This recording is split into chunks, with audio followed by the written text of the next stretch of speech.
you for going and being here in the education field, because it is, in my opinion, the most rewarding job occupation anyone could choose, because we get to see things no one else gets to see. No 2 days in your life will ever be the same, even if you try to plan it that way.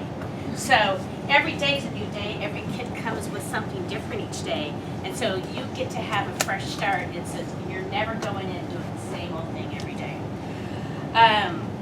It's not easy being a teacher, but the rewards way outweigh the hard work that you have to do. Seeing that kid meet their first friend, having them succeed at something that they couldn't do before, having them finally find a book that hooks them in, and you get to see it. Their parents aren't there, and you get to see all that joy, and you get to try to call their parents and say, "Oh, you won't believe what happened today," and they get so excited because they're at work most of the time, and you are the ones that they're going to be calling mom and dad on if you're a good teacher, right?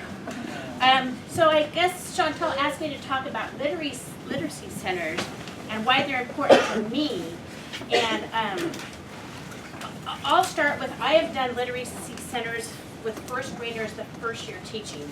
It was something that was taught to me by my principal as the way to get the most out of being in a small group with your students. And so that, I just started it and jumped right in, and it's been the best thing I've ever done with students. So I know you guys, when you're in their classes, there is so much curriculum mandated from the state, and you feel overwhelmed that you have to get that in, and you have to read those benchmark, 17 times and highlight and write. But you have to find the time. You have to find the time to get the centers in, because it is so valuable to get that one-on-one time with those kids, to see how they're doing, to check in, to see how their reading's going. And for them, some of those kids are not ever going to raise their hand in class. You're pulling sticks and making them answer, but if they have to speak out in a group like this, a lot of kids are too shy, and so they won't do that unless they're in a really small group. So for me, that's why. And the other thing is they can finally have a little bit of fun, because we have so much we have to teach them, and it's not all great. I've never had a kid that said, "Hey, can I take my Basil reader home? It was so good today." Never. But they might have a literature book you were reading in guided reading, like, "Please, please, please, please let me take it home." And it's just, where'd you get that game? I want to get that game and play that game at home. So I had a student, and I had a father who came in religiously every Wednesday, Mr. Homer. Oh, yeah. And Mr. Homer looked exactly like Mr. Rogers, wore a vest, a shirt, and he came every Wednesday, and he was a writer for horror movies. And he came every Wednesday, and he ran my game center. And every week he'd come up and say, "They're having so much fun, they don't even know they're learning." And that's what you want to strive for in your class, is that they're not going, "Oh, I have to do this again." They're like, "I want to do that." And they don't even know it's sinking in a different way. So that's your goal as a teacher, to have that fun. And you can see their eyes when they start to glass over, and it's like, move on. Because if they start looking like that, they're not getting anything else in. So change gears and move on. So how many of you are doing literacy centers in your classes that you're student teaching in right now? A few? Okay. When you get your own class, you got to do it. And I put my email, my personal email, not my school email, at the bottom. So I would love for you to reach out to me if you ever have questions, if you ever need ideas. I have cupboards and cupboards and cupboards of games, and I'm looking to gift those to young teachers. So I would love to pass stuff on. So to start with literacy centers, you have to assess kids. So you have to find out where they are. And I know there's so much information about, you don't want to level them because you don't want this one to feel like they're not in the high group. But in centers you have to, because no one's gonna take a risk with that kid that can read better than me. And you have to be with people you feel comfortable with. So when I make groups, your school will have measures that they, where they assess, because we have the RI, their green inventory. You might do the San Diego Quick, you might do McLeod, whatever it is, but ultimately I sit down with each one of them and have them read to me. And I just open a book, a page, and we read a page, and that gives you a huge sense of, you know, sometimes they can do well on a test, but when you just start reading with them, you can see that either they can read beautifully, but they don't know what they just read, or they struggle, and you get to the end, and this kid's so articulate they can talk about it. So a lot of it you can't tell just by an assessment. So I make 4 groups, and I see all the groups twice a week. It depends on what you have time for. I know some people at my school only see 2 groups a day because of time, but I want to see all 4 groups twice a week. So I make the time for that.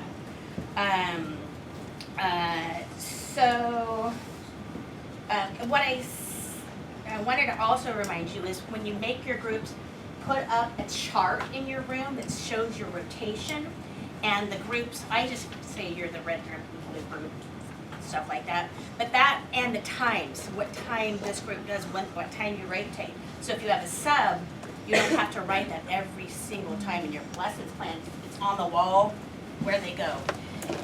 I always start with groups of guided reading with the 2 lowest groups first with me. So they go to me first, and then they're gonna go to the game with the adults. I wanna make sure if those kids get pulled out, those kids are always getting pulled for something. I wanna make sure they were with a small group with an adult twice in their day. And if they miss their independent practice and they miss their computer time, they can make that up a different time. But they can never make up that one-on-one with you. Practice. So while you're doing assessing, that's when you start practicing how to move for your rotations. And each day, you start out with, what are my expectations when we do this? Because this is really fun, but you have to be able to handle it. And first graders, the same thing. What do you expect? So you're going to ask them. So if I said, raise your hand up, tell me what it's going to look like in here when you're rotating. And so they'll raise their hand and they'll tell you it's going to look orderly and it's going to look, like we're walking. And then what's it going to sound like when we're rotating? So you go through all your expectations and then you give them a few extra that they didn't hit on, like we're not going to touch anybody when we rotate. And when you get to a place, you're going to stand up, push your chair in, wait to be invited to move. It's not a free-for-all. Everything's very, very orderly. It's going to be quiet. When people come in when we're doing centers, they can't believe all these kids are doing all these independent things, and there's not a sound except for the parents at the game and me reading. The other ones completely quiet because they know what they're supposed to do. So we go through that, and once they understand how they rotate, we just practice every day. Red group, look at the chart. Where do you start? They go to their spot. Blue group. If the group is on technology, they'll go get their Chromebook and they'll take it and sit it in the space. Or whatever it is, they start. And then we won't even do anything, but we'll just practice rotating. In the rotation, I'll practice with giving them a 1-minute warning. I'll say, okay, if everyone sit down, pretend you're doing your rotation, and then I'll say 1-minute warning. And that 1-minute warning gives the parent the time. They know they need to clean up the game. If it's me, I need to have my helpers clean up the books, get them back in the chart. If someone is on the Chromebook, they need to put it back in the cart, hook it back in, plug it in. If you're doing seat work, you need to get your sign-off sheet, which I'll show you in a minute, in the back so I can look at it. Or if it's something that you had to do that day, it is actually sitting in the basket. So everyone is cleaned up in that 1 minute. They're seated, they're looking at me in the eyes, not their partners, and then I'll say stand up and push your seats in. Once they're there, I said rotate, and they'll rotate again, and we'll do the same procedure 4 times, and then we'll go back to what we were doing that day. Because you're gonna practice that every day, so when they actually do it, you don't have to train them anymore. They know what to do. One thing is, you're gonna say, what happens when someone misbehaves? It doesn't happen very often, and if it happens once. Because they don't wanna miss. Because they're having fun, they're playing games, they're reading with you, they're on their computer, like why would they wanna mess up and miss that? Most of the time they do, any misbehaving is gonna come with the parent. Because the parent doesn't wanna be the bad guy and tell them, you're misbehaving. And it's usually they're too loud, they're trying to win the game, and that's not really, when you're playing these games, the objective. And so they get one warning. So they get the warning, and they all know up front, if they get a second time they get talked to, they're done for that rotation. So they have to go back to their seat, and they have to write a note to their parent. Today I missed a rotation because, and they have to, in their words, honestly say why.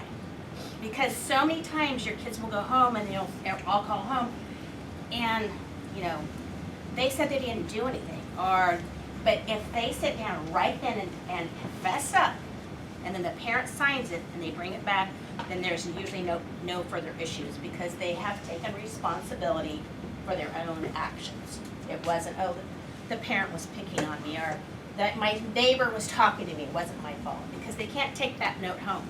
They can't take a note home that said, John next to me was bothering me, because that's not where it really happened. So they get that signed, and then they're back in rotations for the next time. If they don't bring the note back, they sit down at recess and they write the note again. So they keep writing it until they get it back. So that pretty much nips any bad behavior really quickly if they don't like doing that.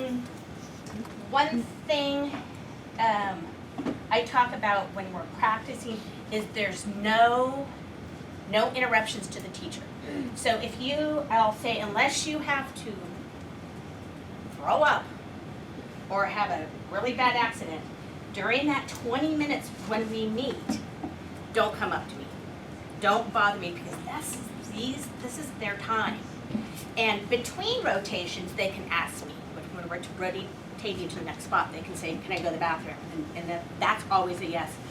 But you don't want 20 kids while you're trying to read coming up to you. So you practice that in rotations too. Like, don't bother me unless it's an absolute emergency. And there are those, but there really aren't that many of them. But they can, in third grade, they can hold them 20 minutes. Most of them. The activities, in a little bit I'll go over in the packet I gave you. I just pulled some stuff together because she said, Dr. Mays, not tall, whatever, I don't know what you call it, said that you guys are going to be coming up with some of your own activities. So I just pulled a few that I've done, that I do, and made copies for you just to have some ideas. So I'll go over that in a few minutes. But what you really don't ever want to do for your independent practice is give them something they've never done before. Because it's supposed to be something that they have done, they've had the guided practice, the teaching, and now it's independent.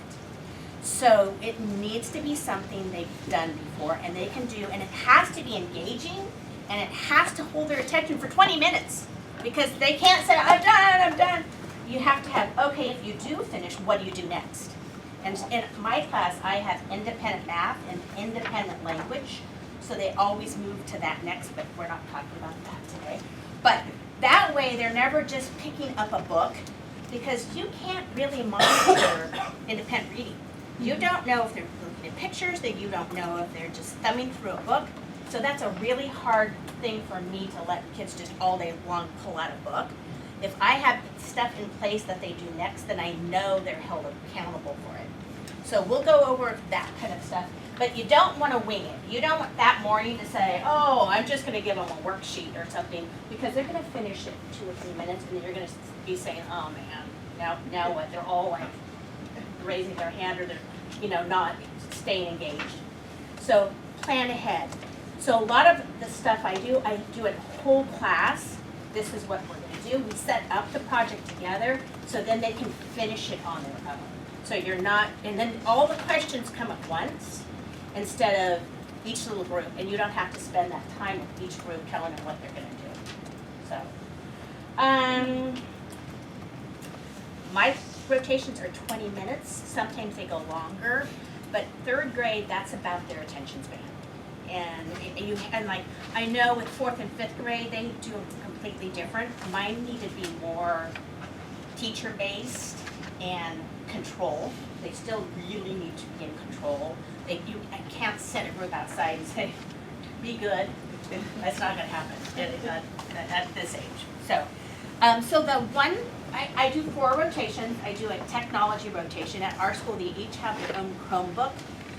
Before they all had their own Chromebook, we had enough computers so they could all be on one.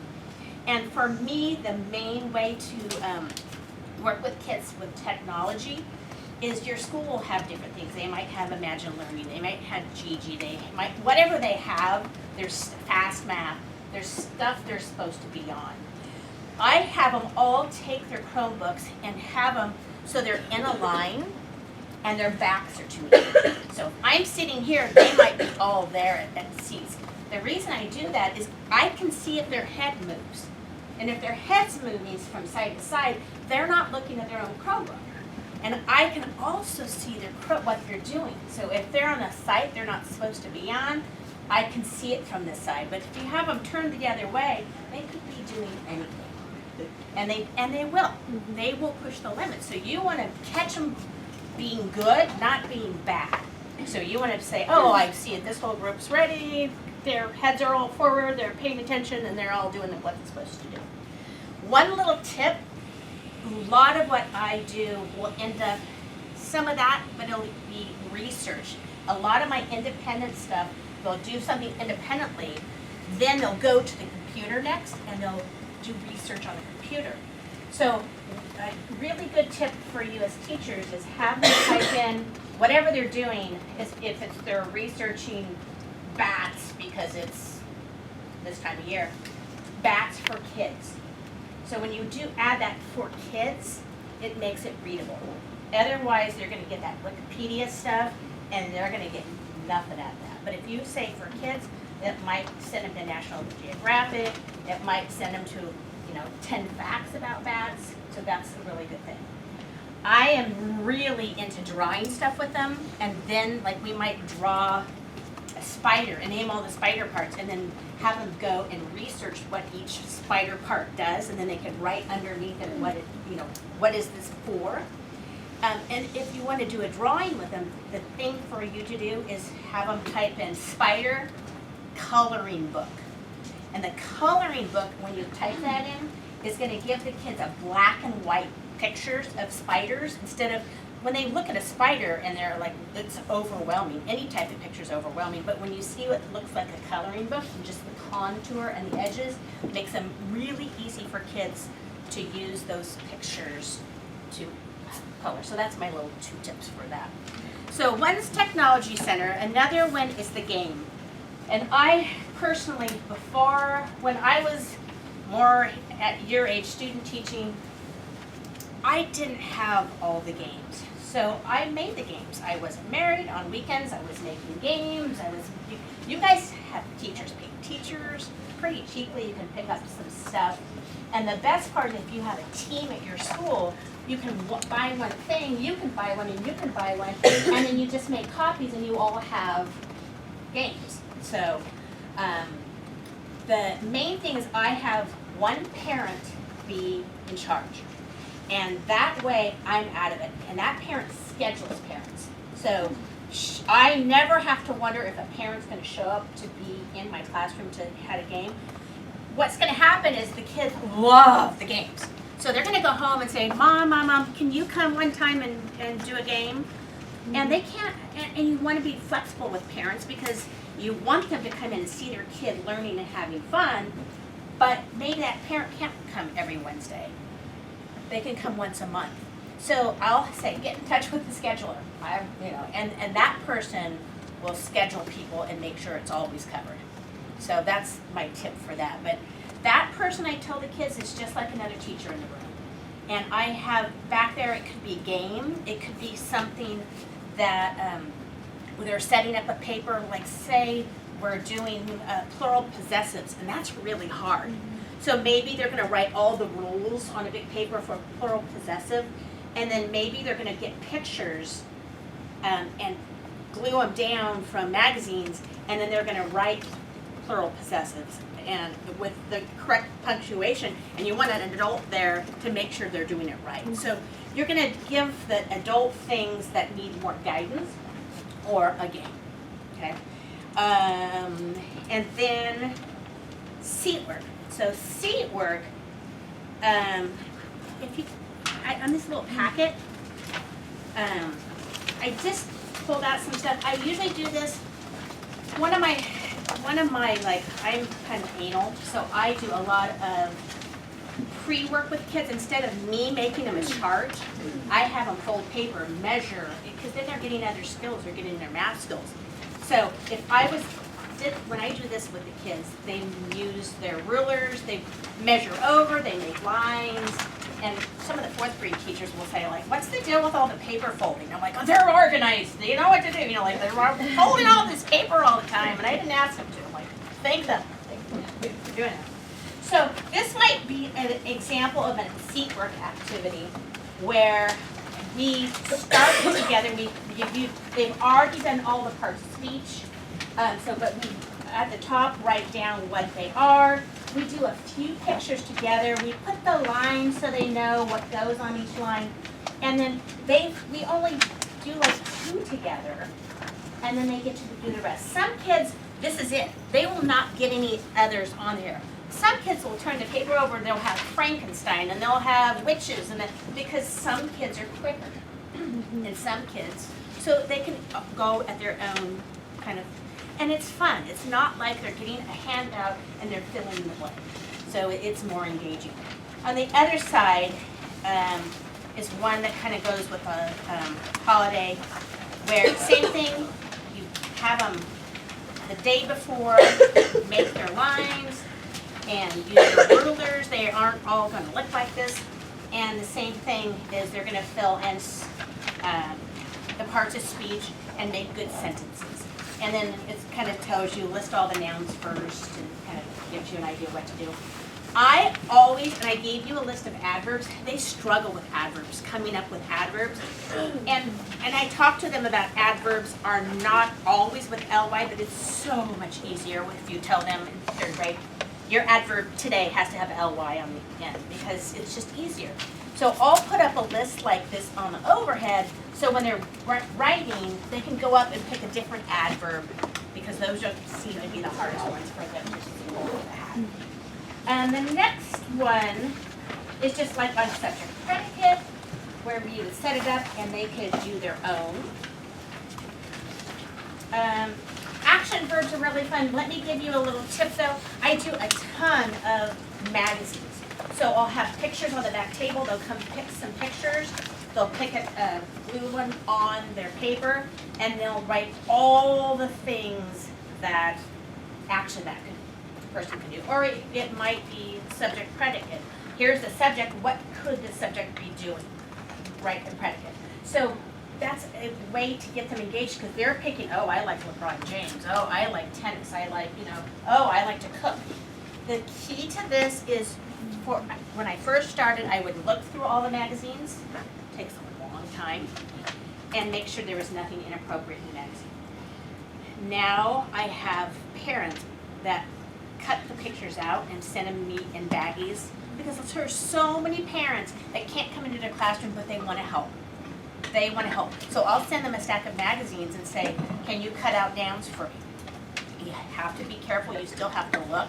I had a teacher friend who taught kindergarten, and she gave me a list of nouns, and then one kid's like, there's someone without clothes on. I'm like, it was Lori Welty. And she's like, my husband went through National Geographic, he thought it was okay. Like, it's not okay. Not okay. So after that, I started going through the bags that they send me. So, you have to be one step ahead, even when you think you're ahead, you're never always ahead. So this is one where they just glue stuff on and they write all the actions someone can do. The back side is a really fun game with a parent. is action charades. So you get a parent, you know, they give them a word and they have to act it out, and then, you know, that's fun. The next one they can do independently is an action poem, and they bring a picture of themselves, and they just make a list of all the action. That actually is my daughter running right there. They make a list of whatever sport. It could be ping pong, it could be whatever it is, dancing, or, you know, whatever they like to do, walking, skipping. Make a list of all the action, and then they can write a poem on the Here's another one with ideas about using pictures. This is singular possessive. I usually would do singular possessive 1 week with the rule, and then they cut out pictures and then list all the things that would belong to that picture. And then the back side, the following week, I would do plural possessive on the back. So this is probably when I would do the parent at the end instead of on their own. So when I don't know how much I talked about making them accountable for their seat work, is I don't ever want them to waste 20 minutes. So everything I set up is either something that I have to turn in so I can see they've done, or they have to have signed off. So this one happens to be the reading for detail, and I'll show you that in a minute. And I just make up a list of what they're doing, check off, I did the graphic organizer, but instead of me checking it off, I would go over to you and say, here's my graphic organizer, will you sign that?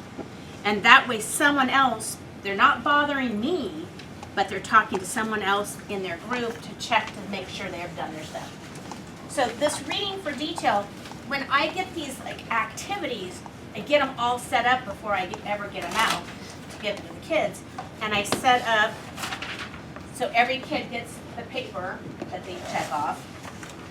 And then I go through, this one has, I think, I don't know, 5 different cards that they read. And so with each card, just pull up the first one.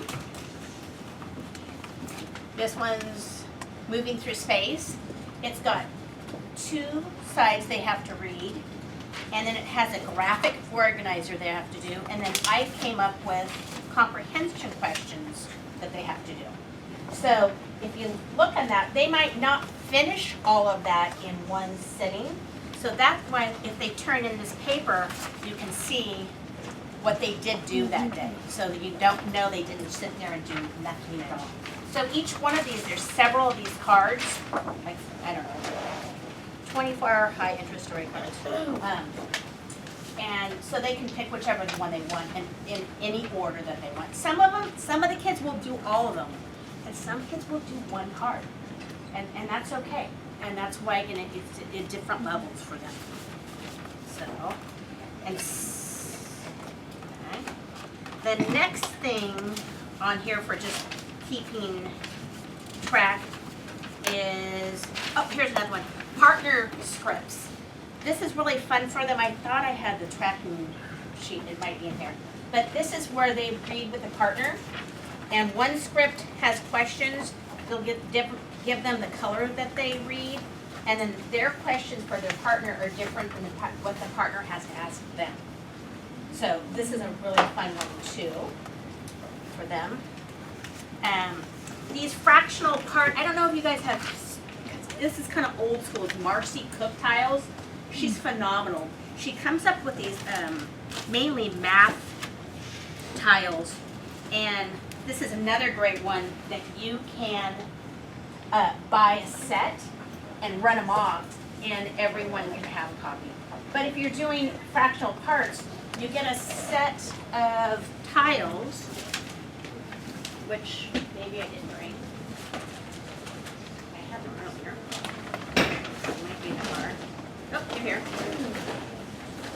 And they're little tiles. You don't have to buy her tiles. You can go get tiles from the tile store, and they're nothing. And write 0 to 9 on them. And then there are questions between 1/3 and 1/2 of 180. So, and then they have to put their tiles on. And then when they're done, they have a tracking sheet. Each one of them gets a tracking sheet. And when they finish a card, they go to a friend, and the friend marks it off. Okay. So I brought a couple of these, double digit face value. Same thing. This one is one you can tell I did with friends, and I ran them off. And they're just as good. Okay. And you can, if you set up a tracking sheet, all you have to do is change the top. It's the same for all these Marcy Cook files, so it's really fast once you get it to do your tracking sheets.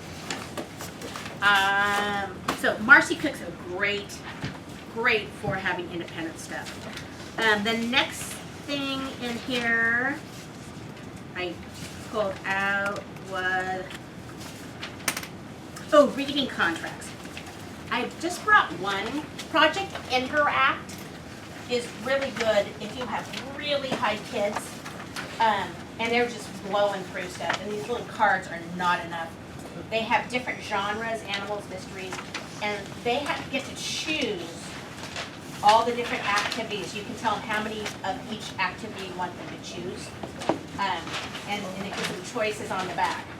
So this is a good thing for those really high kids. I know at our school they always say to target, we want to get those kids in the middle up, and we want to safety net the kids at the bottom, but I really want to challenge the kids at the top. You know, so you want to make sure you're hitting all the levels of kids. So I just did a picture of the front so you would kind of remember that. The next one is you might be doing writing with them. And so writing prompts at their seats, they could be writing letters, whatever they need to write, but you don't need to buy each one of them a writing journal, because you can just put this on the overhead, the prompt, and give them a piece of paper.